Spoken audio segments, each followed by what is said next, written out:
Olá, boa noite. Já está no ar mais um Tá na Web, o programa que te deixa por dentro dos assuntos que estão sendo falados na internet, principalmente daqueles mais pesquisados e que viraram trends do Google.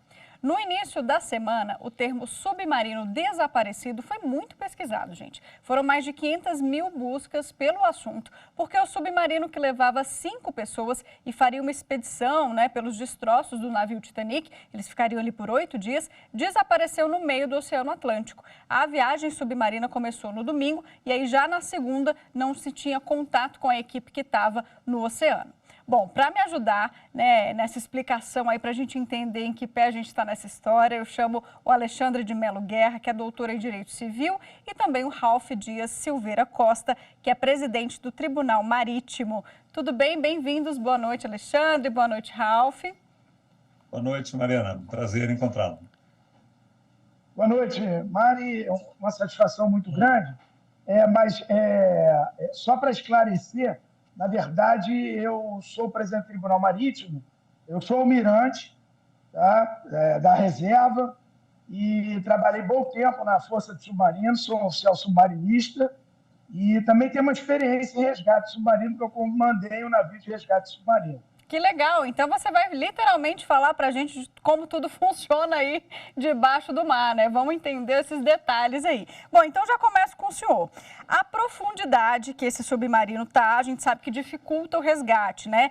E a Guarda Americana saiu uma matéria dizendo que eles ouviram alguns sons, identificaram sons de batidas que podem estar vindo desse submarino. Qual que é a complexidade, então? Como é que o senhor avalia essa situação desse submarino que perdeu contato com a equipe que estava na base, e que não tem como ali as pessoas abrirem uma porta e simplesmente sair, não é isso? É um submarino que é todo vedado. Exatamente, são 3.800 metros. É uma pressão muito grande. A luz do sol não chega nessa profundidade. E tem fatores complicadores, a temperatura, ali o clima é instável no norte do Oceano Atlântico, é distante da costa, então o apoio, qualquer tipo de apoio é difícil, e essas batidas realmente podem ter acontecido no momento de, como se diz, de tentativa de salvamento da própria tripulação e dos passageiros. 3.800 metros, é difícil localização, mas eu tenho, assim, alguma experiência, e digo, no evento do voo da F447, eles encontraram a caixa preta do avião no meio do Oceano Atlântico. E a caixa preta ela é bem menor do que o submarino sinistrado. Então, um dia eles vão encontrar, mas a busca realmente intensa.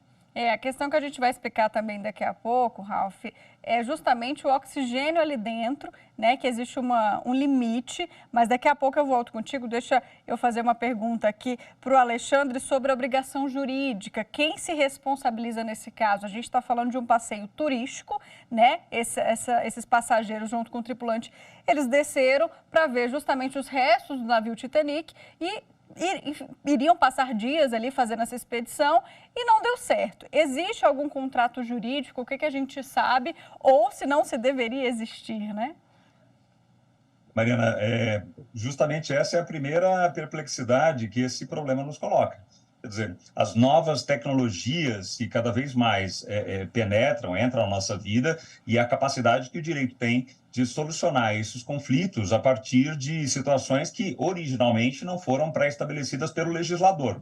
Então, a primeira perplexidade que a comunidade jurídica internacional fica diante disso é saber como devemos nos comportar diante destes novos riscos, e novos riscos causando novos danos, e da suficiência dos modelos tradicionais, hoje conhecidos pelo direito, para fazer frente a essas questões. Então, nós trabalhamos com responsabilidade civil já há algum tempo, e o que nós temos percebido a comunidade internacional toda percebe a necessidade de aprimoramento dos modelos que nós temos, mas quando surgem demandas como essa, é realmente muito difícil equacioná-las. cada ordenamento jurídico tem a sua legislação, então a legislação brasileira, em princípio, e como regra, não seria aplicada uma hipótese como essa, seria a legislação norte-americana, a legislação canadense, ainda que a nacionalidade dos passageiros, eu vi que há paquistaneses, pai e filho na embarcação, mas é justamente a tentativa até, Mariana, da criação de uma legislação supranacional que possa fazer frente a essas demandas. É o grande desafio da comunidade internacional. Interessante. E acresci aí, se me permite, claro. O local, pelo que eu vi, segundo a Convenção da Jamaica, né, a Convenção das Nações Unidas para o Uso do Mar, não é uma água considerada território de algum país. Então, é o alto mar. Então, ali, a jurisdição, realmente, ela não se aplica diretamente a uma nação. Estou falando em termos não do contrato realizado e nem da empresa.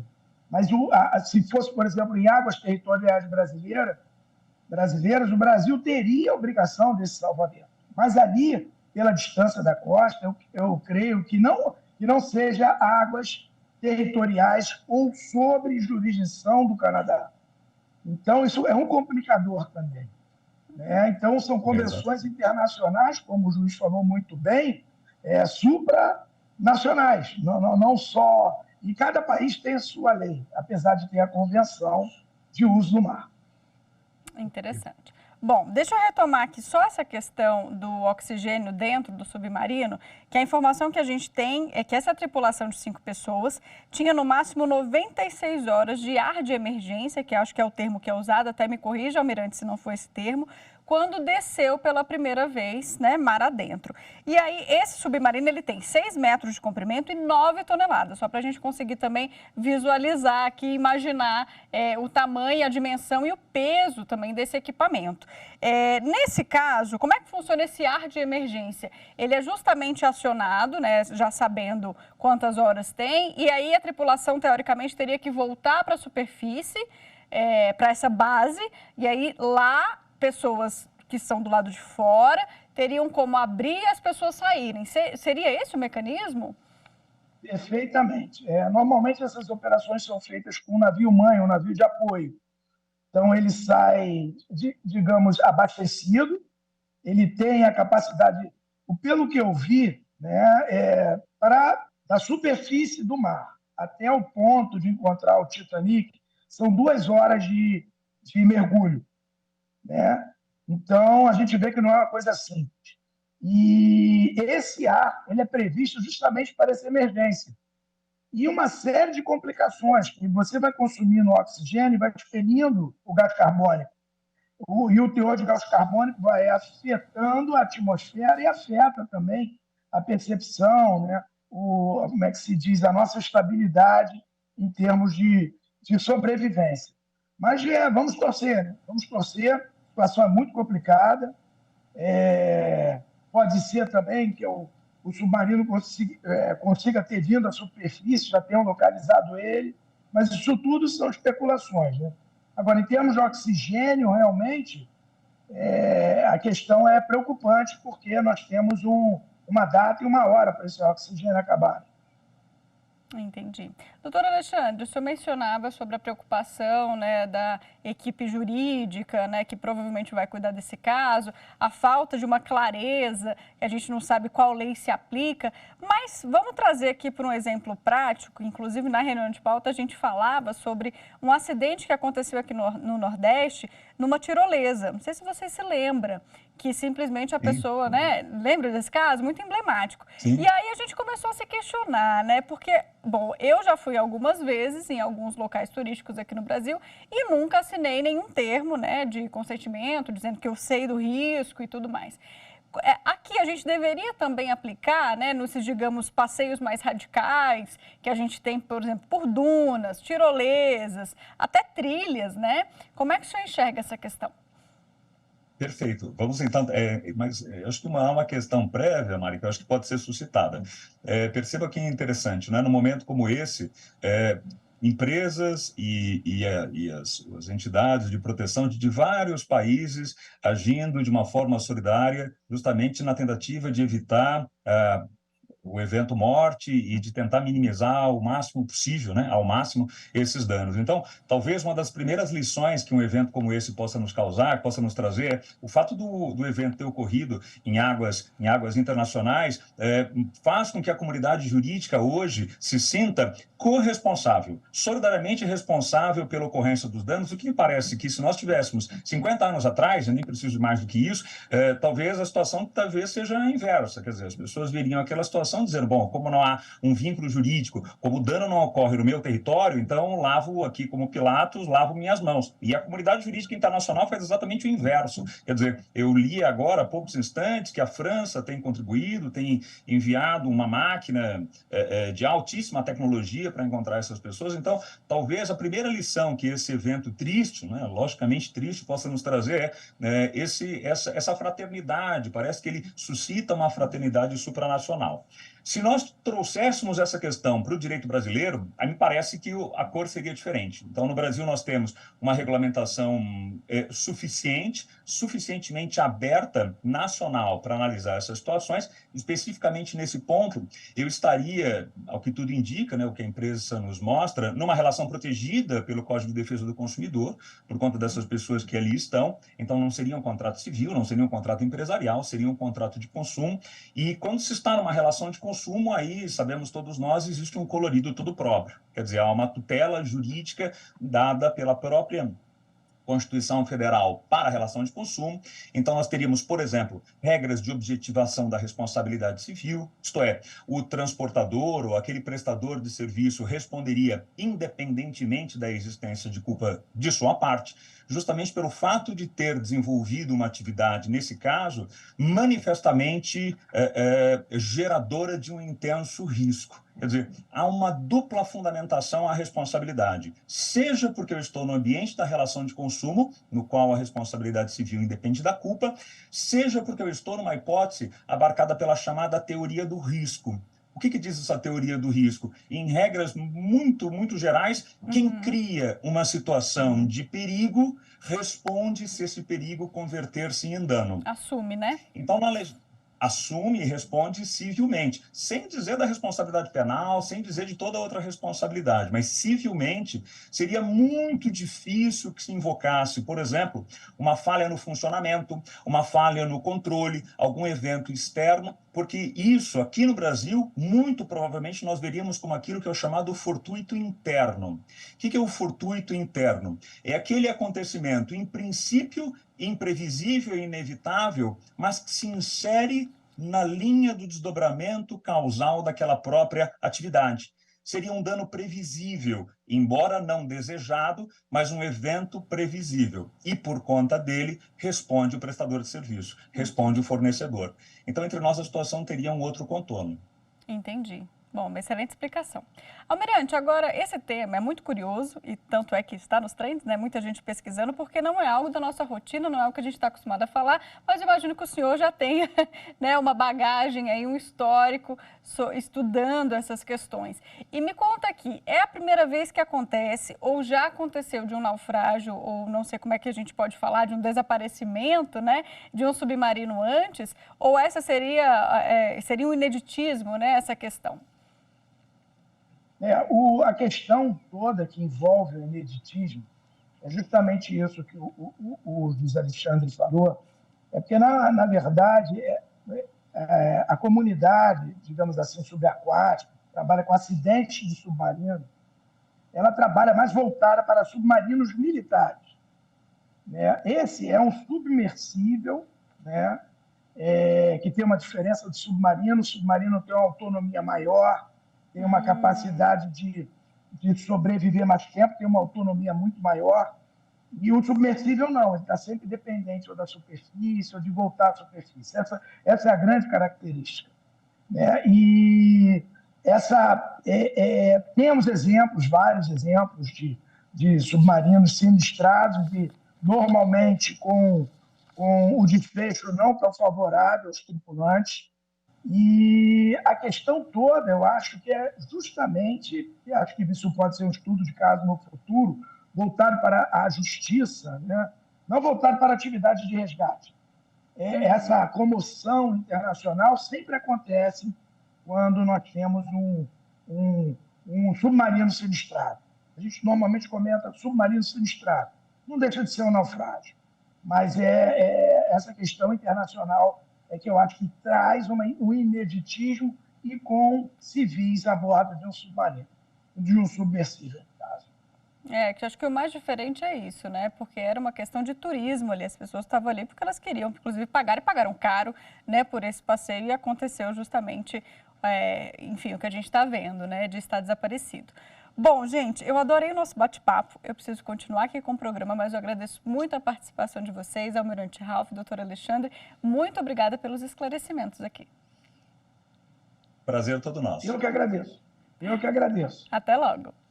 Bom, você aí de casa continua comigo. Agora a gente vai voltar aqui para as telas do Google para saber quais foram os outros assuntos pesquisados durante a semana na web. Vamos dar uma olhadinha aqui, ó.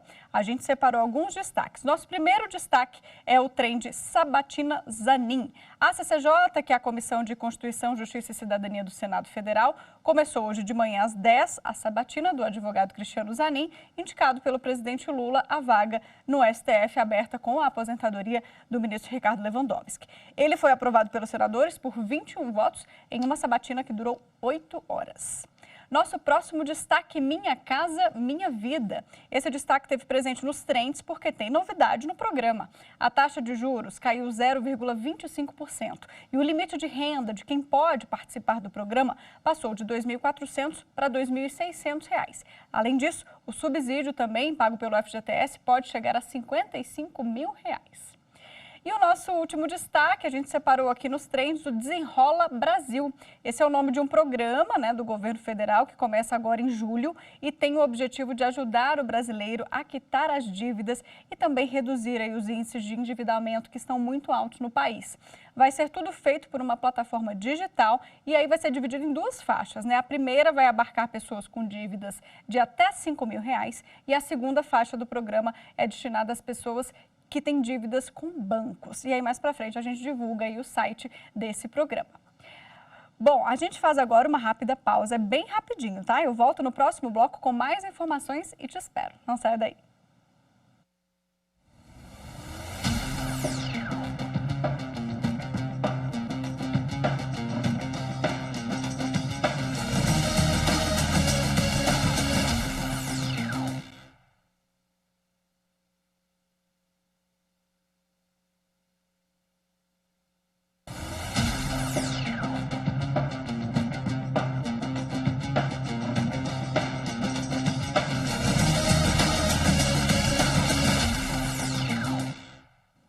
Estamos de volta e agora no segundo bloco a gente aborda uma fake news que está circulando na internet e fala sobre porte de arma. Vamos ver?